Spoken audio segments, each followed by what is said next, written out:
Welcome to the Life Self-Mastery Podcast, where we bring in entrepreneurs who have created online businesses and improved their lifestyles. Here's your host, Rohit Malhotra.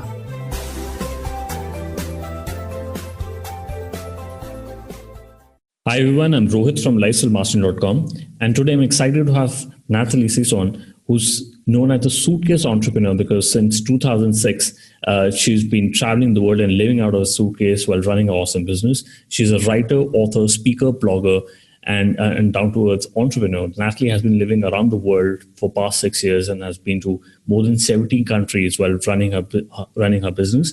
Natalie started her blog, Suitcase Entrepreneur, to chart her journey as an entrepreneur and to learn from other amazing entrepreneurs. Welcome to the show, Natalie. Thanks so much. Awesome. So, I'm really interested to know, how did you get into the crazy world of entrepreneurship? I did it after quitting my job because I just didn't want to go back to a corporate job anymore, and not the type of corporate jobs that I were doing, which were well paid and high profile, but just miserable. So I actually took myself off to Canada where I'd never been and took myself to a bunch of networking parties in the startup scene just to see what was possible. And it was there that I actually met my future business partner, and we co-founded a tech company. So that was back in 2008. So I had no idea really what we were doing, but I could put my skills that I'd learned throughout my corporate jobs to use, and marketing and business models and business development and branding and onboarding of, new customers, and figuring it out along the way. But that was my first sort of dabble in entrepreneurship, was co-founding a tech company in Canada. Okay, and so were you studying in Canada, or did you? No, I went there to play ultimate frisbee and start a business. That was my only plan. So, that was exactly what I did. And no, I had done all my studying well before, and then had about 8 years in the corporate world, and then just was like, no, there's got to be a better way. There's got to be a way to do work that you love, and get paid well for it, and also make a difference. And so while I was at co-founding that company, I actually started a blog, and it was called Woman's World at the time. And it was basically reaching out to women entrepreneurs around the world to sort of see how they'd been successful, especially those in tech companies, because there were so few that were co-founders, and interviewing them, and also charting my own journey into this world of entrepreneurship. And that blog ended up becoming the Suitcase Entrepreneur, because it actually became, I just realized that I loved it more than the business that I was running, and I wanted to turn it into a business. And I built a pretty cool little small community, and I just love blogging and creating content. And so, I think it was about a year and a half into the tech company that my business partner and I chatted, and he said, you know what, you're really good at this blogging stuff. Maybe you should figure it out and turn it into a business and do it full time. And took a little bit longer than I thought, but that's what eventually became the Suitcase Entrepreneur, and a whole brand and portfolio of courses and workshops and retreats and books and speaking came off the back of it. So it was a pretty wild ride and a lot of work, but it's been amazing. Got it. And so what happened to the tech company? Did you sell off your shares to the co-founder, or did you? No, I actually left my shares within it, and I also helped them raise finances and capital. So there's several of my friends and family who have invested in it. It's still going strong 11 years later, and it's actually doing really, really well. It's one of the number one crowdfunding sites called Fundraiser. You can find it on Facebook, and they've morphed their business model a lot, but they've received millions and millions and millions through their fundraising platform. And it's just, it's really amazing to see them doing so well. Got it. So, what are the different ways you make money from blogging? Well, there's lots. When you want to start out, I don't actually blog to make money anymore, but on the Suitcase Entrepreneur site, there's several ways. You can be an affiliate to recommend products and services that you love. So I loved tons, and I still do. I love using tools to run an online business. And so whenever I'd write a review about them or I talk about them in my blog, then I'd have an affiliate link in there. I would do webinars with some of the tools and services. So if they were selling a course or their tool, I would get a commission from that. I also had ebooks that I was selling on my site. So whenever I do blog challenges, I'd often turn them into ebooks and sell those. And it's pretty crazy how quickly that all adds up. audiobooks as well. And then I started actually running courses online. So my first one was an in-person boot camp, all about using social media to run your business. And then I actually turned that into an online course. And I've probably launched about 30 courses over the last 6 or 7 years. I've also run workshops and retreats and masterminds. So yeah, I mean, I think the sky's the limit. I had about 8 different revenue streams coming in, sponsorships for my podcast, advertising as well, but I pretty much didn't love that model so much. So I really liked selecting who I got to showcase and shine the light on, and working out great partnerships with them. Okay, and somebody who's just beginning the journey, what is the easiest way to start building on your income? Somebody who's working a corporate job, they want to get out of it. What would be your advice to them? Where do I start? Well, first of all, I'd figure out what you really, really love doing in life, and then I'd make a game plan about how you're going to incorporate more of that into your life. So I have a course called Idea to Income, and it kind of goes right into that, and it really does look at what you're good at, what you enjoy doing, and what people will pay you for. And that's exactly what I did when I quit my job in 2008. I looked at those 3 intersections, and at the intersection of those things was my sweet spot. And so really then it's just about figuring out what business model is going to suit your personality, your skill set, and help you become financially free. And that could be that you start a side hustle while you're still in a job, testing out this thing that you want to provide, a service or a product, or it could even be an app. You can go freelancing depending on what skills you have, and just start getting paid hourly for some of that work or contracts, and then see whether you want to build that into a business and build a team.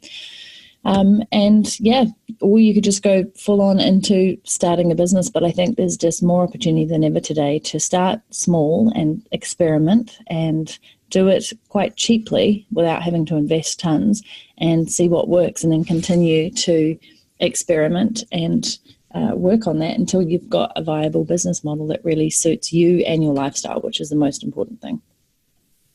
Okay, so Natalie, you said you've run 30 courses in the past 6 years. So which is the most popular course which people can look into?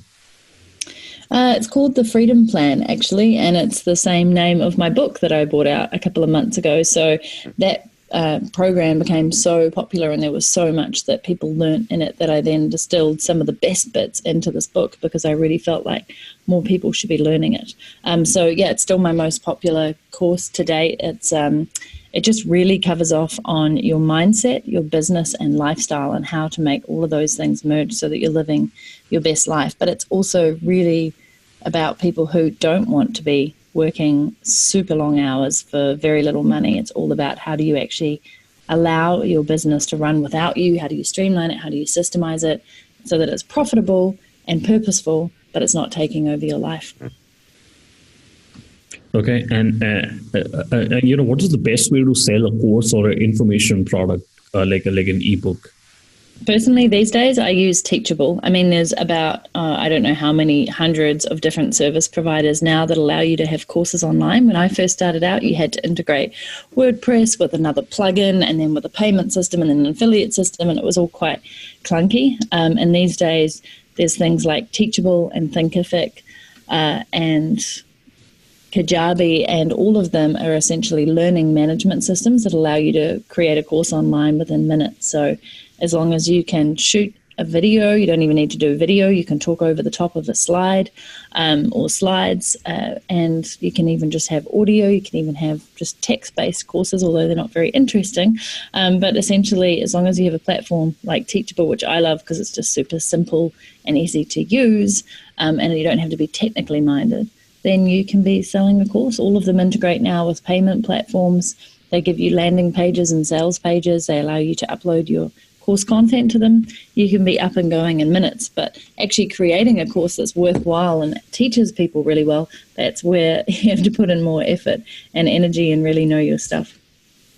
Okay, and do you advise running Facebook ads and paid ads for somebody who's just starting or building these information products or courses? Well, if you don't have an audience, you absolutely need to get it out some way. So Facebook ads, LinkedIn ads are useful and targeted, so long as you know who you are targeting. Also, so are partnerships with people who already have an audience that you want to get in front of. They might have a blog, they might have a website, they might have a really great community online. And often it's easier to partner with them and say, would you be willing to promote this course for a commission? Obviously, you have to be able to stand behind your course and you have to know how to market it. But one of the best ways when you have nothing is to partner with people who have what you need. Okay. And, how do you set priorities? And since, you got different revenue streams and not get distracted by a new shiny object syndrome, because entrepreneurs do get excited by starting on new projects. So how do you set your priorities right? Yeah, I've always gone with my one-page business plan. It's a template that's free within my book, and I give it to most people on my website as well.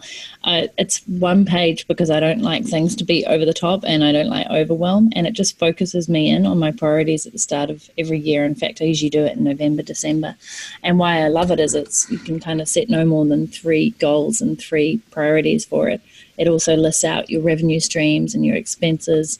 And I think just doing that gives you a really clear focus on how you are going to be financially viable and what ways you're going to make a difference. So that's one of the ways. And then I use my own system called Life Pilot, which is another course that my partner and I created last year, which is literally a life and business planning tool. So it keeps me really accountable. It's a geeky, color-coded spreadsheet and a system and methodology behind it that basically every single day, every single week, every single month, every single quarter, we're really focused on what our intentions are and our goals are.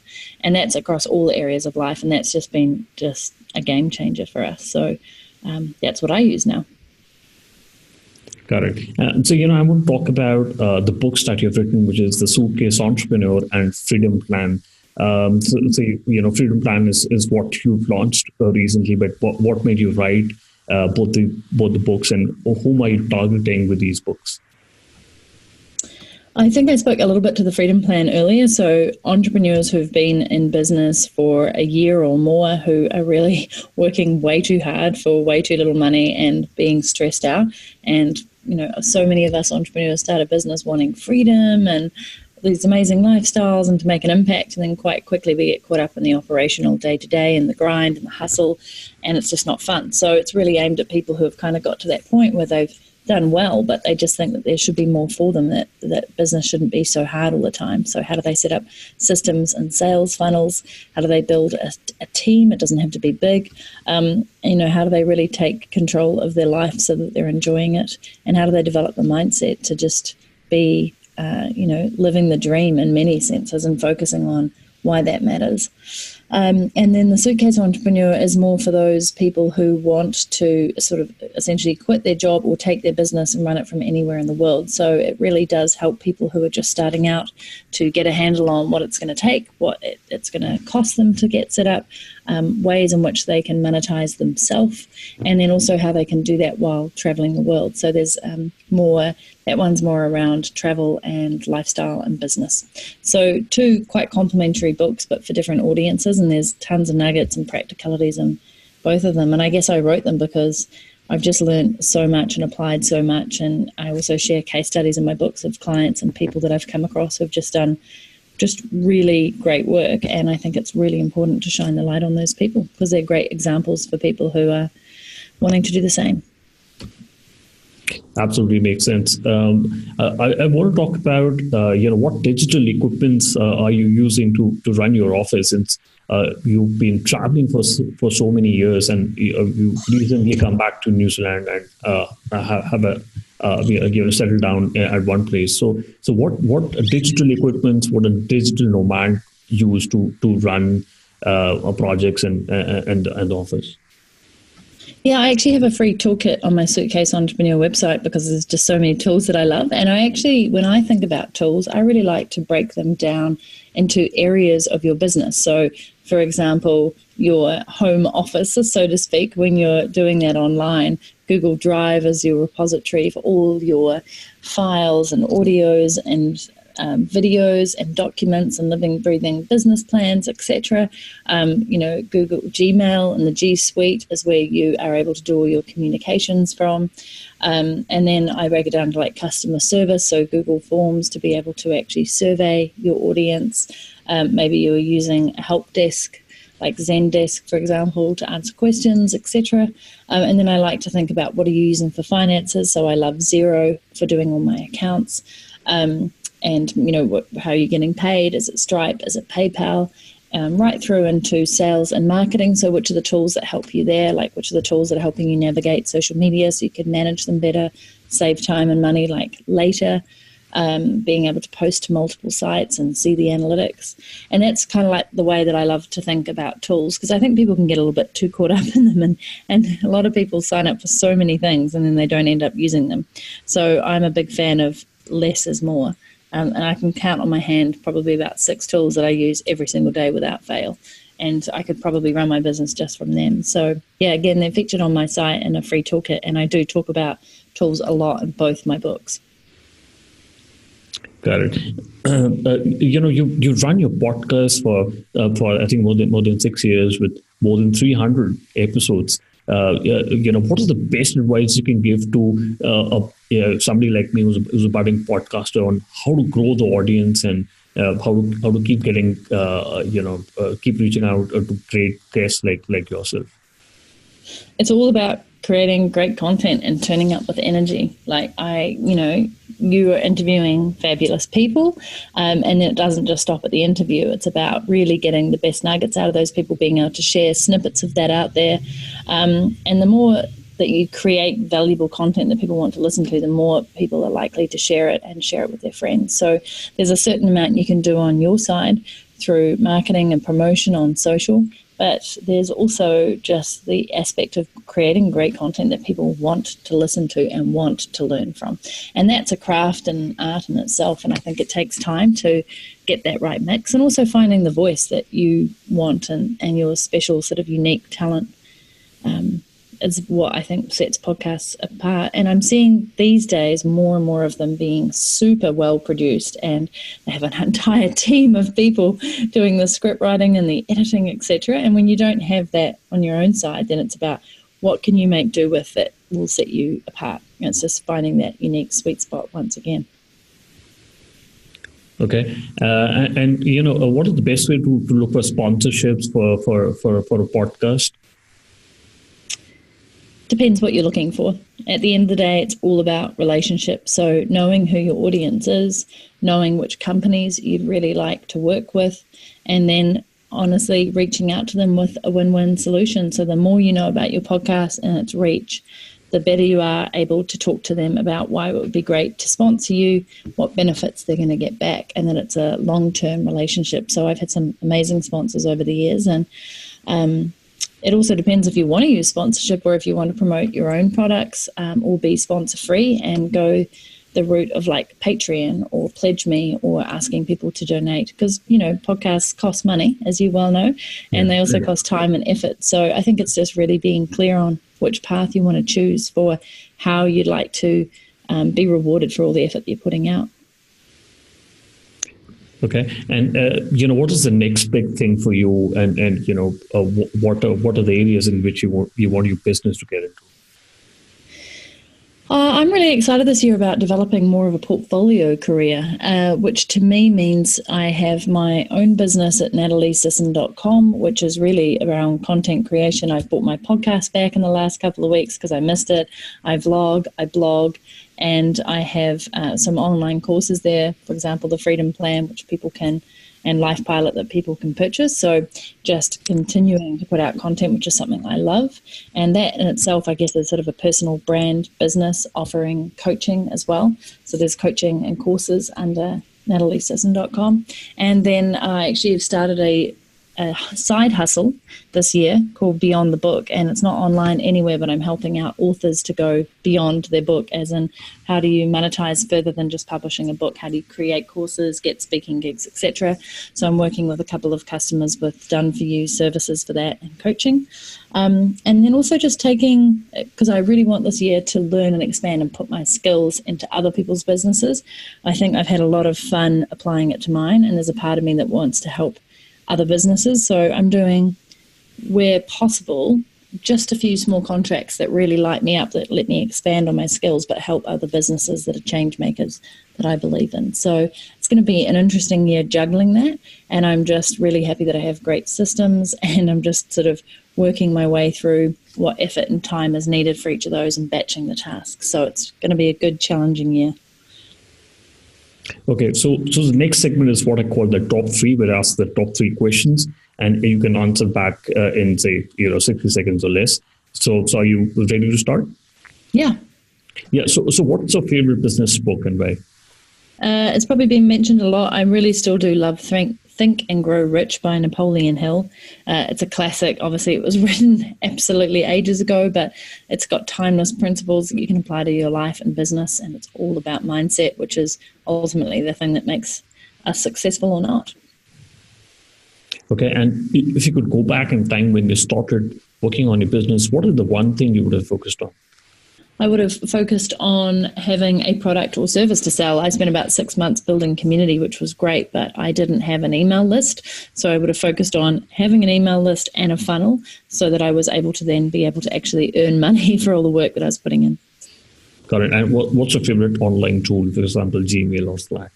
I think right now my favorite one is Toggle, Toggl. It's a time tracking free tool, and I toggle every single moment of my day, including this interview. And it just really allows me to see where my time's going, the return on investment. It's really good indicator of where your time and energy is going. And I think it's really important for us to know that, so you can be very strategic about where you spend it.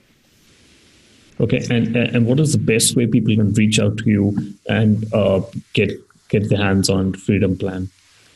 Yeah, so thefreedomplan.co is the best site. It's the book website. There's 3 free chapters on there.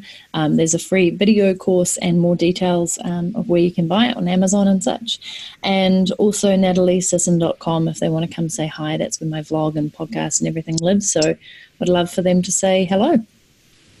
All right, Natalie, thank you very much for coming on to the show. I really appreciate speaking to you. You're welcome. Thanks for listening to the Life Self-Mastery Podcast, where we teach you how to start and grow your online business. For more information, visit Rohit's blog at www.lifeselfmastery.com.